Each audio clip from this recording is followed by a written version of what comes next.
11 বর্গ কিলোমিটার আয়তনের মহামায়া লেকের চারপাশে সবুজ পাহাড় আর স্বচ্ছ নীল জলরাশি মিলে তৈরি হয়েছে সৌন্দর্যের লীলাভূমি। রয়েছে ডিঙি নৌকা, ময়ূরপঙ্খী নৌকা ও কায়াকিংয়ের মতো বিনোদন ব্যবস্থা।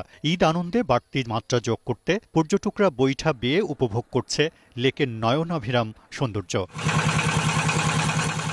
এছাড়া লেকের চারপাশে গড়ে তোলা হয়েছে মহামায়া ইকো পার্ক। এখানে রয়েছে পিকনিকের জন্য উন্মুক্ত মাঠ, কটেজ, ক্যান্টিন, পরিবার বা প্রাতিষ্ঠানিক বিনোদনের জন্য নজরকাড়া স্পট। আমরা মহামায়া লেক আসছি, আমাদের এখানে প্রাকৃতিক সৌন্দর্যটা আসলে অনেক সুন্দর লাগছে। এখানে যে আগে একটা প্রাকৃতিক সৌন্দর্য ছিল, দিনকে দিন এটা কিন্তু রিডিউস হচ্ছে। প্রাকৃতিক সৌন্দর্য দেখছি, ঝর্ণা আছে, আল্লাহর সৃষ্টি অনেক সুন্দর, এইগুলোই দেখতে আসছি। পর্যটকদের নিরাপত্তা ও পরিষ্কার পরিচ্ছন্নতা নিশ্চিত সহ মহামায়া লেককে একটি উন্নত মানের পর্যটন কেন্দ্র হিসেবে গড়ে তোলা হচ্ছে বলে জানান ইজারাদার। প্রাকৃতিকভাবে যেহেতু এই লেকটা, সেখানে এখন যেহেতু বর্ষাকাল নেই, সেই হিসাবে ইরিগেশনের কারণে, পানি স্বল্পতার কারণে হয়তো একটু প্রতিবন্ধকতা দেখা